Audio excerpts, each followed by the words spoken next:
안녕하세요. 결혼 7년 차에 아이 하나를 키우고 있는 30대 여성입니다. 제가 이렇게 여기에 찾아온 건 제가 비로소 남편과 완전히 남남이 되었거든요. 그래서 그동안 어디에도 말하지 못했던 제 이야기를 마지막이다 생각하고 허심탄회하게 털어놓으러 왔어요. 물론 다 끝난 마당에 구질구질하게 못하러 옛날 이야기를 하냐 하는 사람들도 있겠지만요. 제 나름대로의 마지막 의식이라고 생각해 주시면 감사하겠네요. 남편과 결혼 이야기가 오가던 당시만 하더라도 남편은 물론이고 시댁 식구들과도 사이가 안 좋은 건 아니었어요. 만약에 그랬다면 결혼 자체를 하지 않았겠지요. 남편과는 지인의 소개로 만나 인연을 사귀었는데 당시 남편은 회사를 다니는 직장인이었어요. 다만 공무원 시험에 3년이란 시간을 쏟아붓고 그래도 결과가 좋지 않아 뒤늦게 직장 생활을 시작한 경우였거든요. 그래서 결혼 이야기가 나왔을 때도 모아놓은 돈이 많지가 않더라고요. 그런데 지금이라면 돈을 좀 더 모으고 결혼하자 했을지도 모르겠지만 그 당시에는 제 나이가 32로 홍기가 꽉 찼었다고 해야 할까요? 그렇다 보니 친정부모님 주변에서 딸은 언제 시집가냐, 그래서 손주는 언제 안아보냐, 간섭하는 친인척들이 꽤나 계셨던 것 같아요. 친정부모님은 돈도 돈이지만 홍기를 놓치지 않았으면 좋겠다며 결혼을 그냥 진행하라 하셨습니다. 그리고 솔직히 저도 한 살이라도 어리고 예쁠 때 드레스를 입고 싶은 마음이 있었거든요. 그래서 남편이 모은 돈이 2,500밖에 없었지만 결혼을 진행하게 되었어요. 저는 당시 4천 정도 모아둔 돈이 있었네요.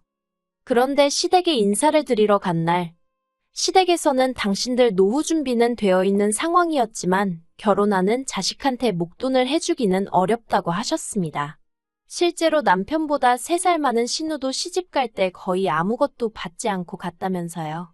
솔직히 시부모님이 해놓고 사는 걸 보면 그렇게 빠듯해 보이지는 않았지만 어쨌든 없다고 하시는데 제가 그걸 추궁할 것도 아니고 당장 남편도 별말 없이 가만히 있었거든요. 그래서 조금은 서운한 마음이 들었지만 알겠다고 했습니다. 그렇게 7천이 조금 안 되는 돈을 가지고 신혼집을 알아보기 시작했어요. 그런데 저희가 가진 돈으로는 선택지가 많지 않더라고요. 아무리 발품에 손품, 눈품까지 팔아봐도 제대로 된 집에 들어가기란 하늘의 별 따기처럼 느껴졌달까요. 오죽하면 부동산에 갔다 온 날이면 저도 모르게 눈물이 나서 퉁퉁 부은 눈으로 잠들기도 했지요. 그리고 이런 상황을 제가 아무리 티내지 않으려고 했어도 결국 친정어머니가 눈치를 채셨던 모양입니다. 하루는 저를 불러 마음 같아선 다른 부모들 마냥 목돈을 척척 내주고 싶은데 그렇게 해주질 못해 미안하다 하시대요. 그러면서 사정상 준다고는 못하지만 필요하면 엄마가 빌려줄 수는 있다며 이자는 안 줘도 된다고 멋쩍게 웃으셨지요. 솔직히 당시 남편이나 저나 200에서 250 언저리로 벌던 상황에 이자라도 아낄 수 있는 게 어딘가 싶대요. 그래서 염치불구하고 친정부모님한테 손을 벌렸습니다. 8천 빌렸어요. 그리고 이후로 있는 돈 싹싹 긁어서 서울 외곽에 지어진 지 거진 30년 가까이 되었던 아파트 하나를 샀습니다. 그리고 이걸로 시부모님하고 결혼 초부터 갈등을 빚게 되었어요. 결혼하고 나서야 알게 된 게 시부모님이 아예 돈이 없으신 게 아니었습니다. 신우가 빈손으로 시집을 갔다는 것도 거짓말이었어요. 돈을 안 해주면 저희가 결국에 시댁에 들어와서 살 줄 아셨답니다. 제가 평소에 멋도 안 부리고 수수하게 다녀서인지 친정에도 돈이 없을 거라고 당신들끼리 마음대로 생각하고서는 한마디로 돈도 없으면서 지들이 뭔 수로 버티겠냐, 들어와서 살 거다 그렇게 생각하셨던 모양이에요. 그런데 제가 보란듯이 친정에서 돈을 빌려다 집을 사버렸으니 게다가 제가 아파트를 제 명의로 했거든요. 남편도 그때는 양심은 있었는지 공동명의의 기억자도 안 꺼냈어요. 그런데 이제 흠잡을게 마땅치 않으셨는지 그 사실을 아시고는 굉장히 언짢아 하시더라고요. 저더러 너는 뭐하나 집안어른들하고 상의하는 법이 없다면서 그렇게 전부 다 네 멋대로 하고 살 거면 결혼은 왜 했냐, 혼자 살지. 정말이지 별소리를 다 하셨어요. 그리고 그런 구박은 애를 낳은 이후로도 한동안 계속되었습니다. 하지만 그런 말도 안 되는 억지와 오해들도 다 참았습니다. 언젠가는 알아주시고 인정해 주시겠지 하는 마음으로요. 그런데 그런 시간은 끝끝내 찾아오지 못할 거예요. 왜냐하면 작년 초에 어머님이 치매 판정을 받으셨거든요. 사실 언젠가부터 어머님은 갑자기 당신이 지금 어디 있는지를 모르겠다며 전화를 해오시기도 했고 걸핏하면 핸드폰을 잃어버리셨어요. 심지어 언젠가는 가족끼리 외식차 방문한 식당에서 느닷없이 잠에 드시기도 하셨지요. 그런데 이럴 때마다 온 가족이 어머님이 피곤하신 거다. 이게 다 며느리인 제가 제대로 못 챙겨서 그렇다는 식으로 얘기했을 뿐 누구 하나 심각하게 생각하는 사람이 없었습니다. 저 혼자만 설마 하면서도 괜히 말을 꺼냈다 다들 어떻게 생각할지 몰라서 생각만 하고 말았던 것 같아요. 그러다 결국 건강검진차 들렸던 병원에서 치매가 의심된다며 큰 병원에 가서 검사를 받아보길 권유받았고 그렇게 현실을 마주하게 된 거지요. 그리고 결과를 받아들고 얼마 지나지 않아 어머님의 증상은 급속도로 악화되기 시작했어요.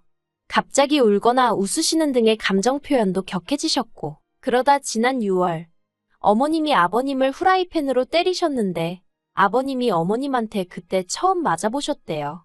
여담이지만 젊었을 적에 아버님이 어머님을 어지간히 힘들게 하셨다더니 그때 맺힌 게 나온 거 아닌가 싶어요.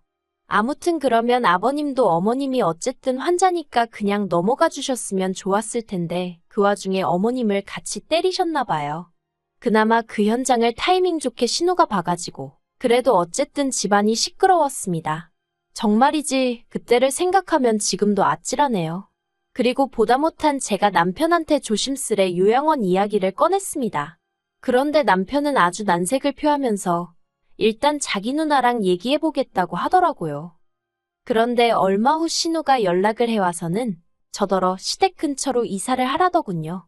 아버님 혼자서 어머님을 어떻게 돌보냐면서 자식들이 옆에서 들여다봐야 하지 않겠냐고요. 저도 물론 아버님이 힘드실 건 잘 알고 있었습니다. 평생을 대접받고만 사시던 분이 갑자기 아이가 되어버린 어머님을 돌보며 살려니 여러 가지로 애로사항이 많으셨을 거예요. 하지만 저는 아이 때문에라도 친정의 도움이 필요했는데 시댁 근처로 이사를 했다간 친정하고 거리가 1시간 넘게 멀어져 버리니 그럴 수가 없었지요. 그리고 전업인 신우와 달리 저는 맞벌이를 하고 있었기 때문에 시간적 여유가 없었어요. 제가 회사를 관둬도 될 만큼 남편이 월급을 많이 받는 것도 아니었고요. 그래서 결국 합의한 게 저더러 주말마다 아이를 친정에 맡기고 시댁에 내려오랍니다. 와서 아버님이 미처 하지 못하시는 집안일들을 해드리라나요. 솔직히 이미 평일 내내 일과 육아로 지치는 생활이었는데 주말까지 반납하고 일하라고 하니 세상 천지 어느 며느리, 아니 자식이라도 좋을 리가 없었지요. 그래도 어쩌겠나 싶대요.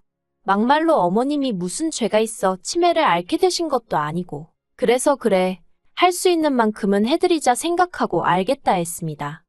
그런데 말이 좋아 주말이지. 아버님이 저더러 금요일 저녁에 내려와서 월요일 새벽녘에나 올라가라 하시더군요. 뿐만 아니라 남편은 이 일 저 일을 핑계로 빠지는 일이 잦았지만 어찌된 일인지 저는 그럴 수가 없었어요. 그랬다간 아버님으로부터 불호령이 떨어질게 불보듯 뻔했으니까요. 그래서 결국 전 주말마다 내려가 어머님이 엉망으로 만들어 놓으신 집 치우고 빨래하고 반찬하고 솔직히 할 일이 얼마나 많던지 야근을 하더라도 사무실에서 일을 하는 게 그리울 정도였어요. 게다가 신우 말로는 평일 내내 매일같이 자기가 시댁을 들여다본다는데 도대체 뭘 하는 건지. 제가 해놓은 반찬 말고 다른 반찬은 눈을 씻고 찾아봐도 보이지 않았고 평일 중에는 빨래 한 번을 돌리지 않는 건지 주말마다 산더미 같은 빨래가 저를 기다리고 있었습니다. 어머님이 실수를 많이 하시게 되면서 빨래가 어마어마하게 쏟아져 나왔거든요. 그리고 그렇게 석 달쯤 생활을 하다 보니까 당장 내 자식이 가고 싶어하는 그 동물원 한 번을 못 데려가면서 이렇게 시댁에서 종노릇이나 하고 있는 게 맞나? 그런 생각이 들대요. 하지만 그럴 때마다 적어도 남편이 표현은 안 해도 속으로 고마워하고는 있겠지. 누가 됐건 간에 내 공로를 언젠가 알아는 주겠지. 그런 막연한 믿음이 있었답니다. 그래서 참고 또 참았달까요? 그러다 얼마 후 저는 생각지도 못한 임신 소식을 확인하게 되었습니다. 계획에 있던 임신은 아니었지만 너무 감격스러웠어요. 항상 아들 하나 딸 하나 있으면 좋겠다 생각했기에 당시에는 아들인지 딸인지도 몰랐는데도 벌써부터 기쁘더라고요. 친정부모님의 도움을 좀 더 오래 받게 되면서 죄송한 마음이 컸지만 친정 부모님은 그런 건 신경 쓰지 말라며 축하해 주셨습니다. 첫째 때는 사는 게 빠듯해서 산후조리원 구경도 못했는데 이번에는 그러지 말라면서 친정 부모님이 따로 500만 원도 챙겨주셨지요. 그런데 시댁의 반응은 냉담했습니다. 제가 임신 소식을 알리며 더 이상 주말마다 시댁에 내려갈 수 없다고 말하자 신우가 처음 했던 말이 저더러 왜 그렇게 사람이 경솔하냐대요. 황당해서 경솔하다니 그게 무슨 소리냐 했습니다. 그러니까 신우가 정말 나을 거냐면서 자기가 수술비는 대줄 테니 이번에는 포기하라는 사람으로서는 감히 입에 담을 수도 없는 말을 꺼냈어요. 미안하지만 자기한테는 자기 어머니가 더 소중하다면서 저한테도 있는 사람부터 챙기는 게 맞지 않냐며 생각을 잘 좀 해보라고요. 제가 말도 안 되는 소리라고 나을 거라 했습니다. 그랬더니 아버님은 한다는 말씀이 그래 나으려면 나아라. 그런데 애 낳는 거랑 시댁에 내려오는 거랑 무슨 상관이냐입니다. 제가 체력적으로 힘들어서 안 된다고 했더니 그러면 회사를 관두고 아예 시댁에 내려와서 지내면 되겠다나요. 한참을 듣고 있다가 어이가 없어서 두 분 다 진심이시냐 했습니다. 그리고는 남편더러 무슨 말이라도 좀 해봐 그랬어요. 그런데 남편이 입을 꼭 다물고 아무 말도 안 하고 있더라고요. 결국 이도저도 해결이 안 나고 그렇게 저랑 남편이 집으로 돌아왔습니다. 남편더러 왜 가만히 있었냐고 따졌어요. 그리고 그렇게 어머님 상태가 걱정되면 당신이 내려가서 아버님이랑 같이 지내라 했지요. 그랬더니 기껏 한다는 소리가 어머님도 여자니까 같은 여자가 편하지 않겠냐는 거예요. 자기 이름도 잊어버리시고 막말로 똥오줌도 못 가리시는 양반한테 그런 게 중요했을까요? 도무지 말이 통하는 것 같지 않아서 남편더러 난 이제 두 손 두 발 다 들었다고 알아서 하라 했네요. 그러자 남편은 무슨 딱따구리도 아니고 계속해서 같은 말을 반복했어요.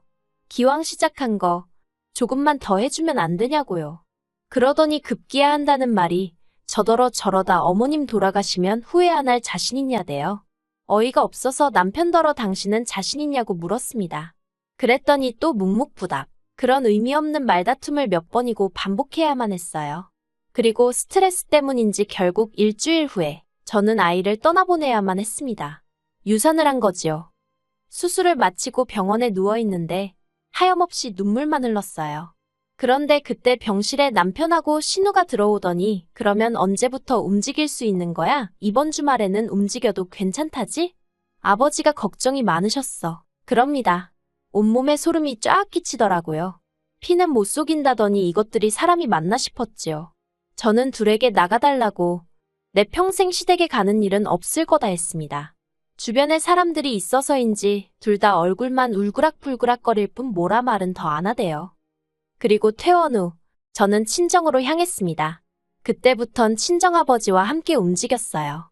부동산에 집도 내놓고 가정가구도 하나씩 정리했습니다. 제 짐도 전부 다 친정으로 옮기기 시작했고요. 참고로 유산을 확인한 날 이혼하는 쪽으로 마음이 완전히 돌아섰거든요. 유산의 원인이 시댁 식구들 그리고 특히나 남편이라는 건 너무나 확실했기에 그러면 제가 죽으면 죽었지 제 자식 죽인 사람하고 살부대 끼면서는 살 수가 없었으니까요. 남편이 자꾸 제 연락을 피해서 남편 회사에 등기로 이혼 서류를 보냈습니다. 그런데 남편이 다 찢어버렸다면서 100번 1000번을 보내보라고 자기가 도장 찍을 것 같냐면서 연락을 해왔어요. 그래서 제가 그러면 변호사 선임하겠다 했습니다.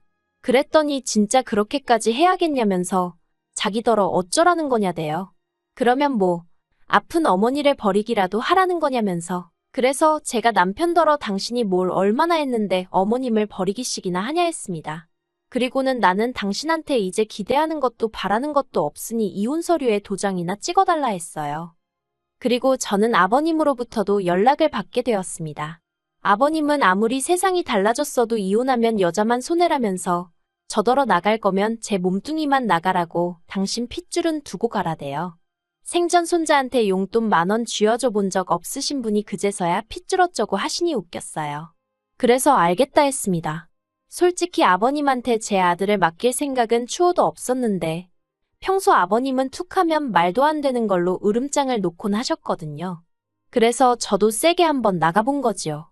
그리고 아니나 다를까 제가 지금 아이를 시댁에 데려다 놓을 거냐 하니까 갑자기 당신이 키울 건 아니라면서 일단 기다려보라며 한 발 빼시더라고요. 그리고 그제서야 신우가 저더러 미안하다며 연락을 해왔습니다. 자기가 딸이니까 자기가 좀 더 들여다봤어야 하는데 자기 먹고 사는 게 빠듯해서 저한테 의지를 많이 했었다나요. 그러면서 어머님이 기억이 없으셔서 그렇지 솔직히 이 상황을 아시면 얼마나 속상하시겠냐면서 저더러 다시 한번 생각해보랍니다. 그래서 그런 말 이제 와서 무슨 소용이냐고 그래도 반성을 하시니 다행이라고. 어머님 살아계신 동안 이제라도 그동안 못한 딸 노릇 똑바로 하라 했어요. 그리고 저는 친구 소개로 이혼 전문 변호사를 소개받았습니다. 다행이라고 해야 할지 친정 부모님한테 돈 빌려서 집을 살 때 세무사의 조언을 따라서 증여받은 것처럼 샀거든요. 그렇다 보니 집값이 상당히 올랐는데도 남편하고 나눌 게 없었어요. 정말 그땐 안도의 한숨이 나오대요. 솔직히 이혼하고 나면 혼자서 아이를 어떻게 키우나 걱정이 많았으니까요. 그리고 핏줄 타령하던 시댁 식구들도 막상 제가 이혼 소송 걸겠다니까 애 내놓으라 소리를 안 하더군요. 아무튼 여러 가지로 대단한 집구석이다 싶었습니다. 그리고 결국 소송 대신 협의 이혼했어요. 제 생각이지만 남편도 남편대로 변호사를 알아보고 다닌 모양인데 재수 없으면 저한테 위자료까지 줘야 될 판이었던 모양이에요. 그래서인지 자기가 먼저 꼬리 내리고는 저더러 협의 이혼하자대요. 저도 남편하고의 관계를 질질 끌어가고 싶은 마음은 없었기에 그러자 했고요. 그렇게 저희가 남남이 되었어요. 솔직히 이혼녀라는 타이틀을 가지고 혼자서 아들을 잘 키울 수 있을지 걱정도 되고 두렵고 떨립니다. 지금보다 더 강한 엄마가 되어야겠지요. 저에게 마지막으로 바람이 하나 있다면 나중에 아이가 저를 이해해주면 좋겠다는 거예요. 엄마는 그저 너에게 행복하고 안정된 가정을 주고 싶었다는 걸.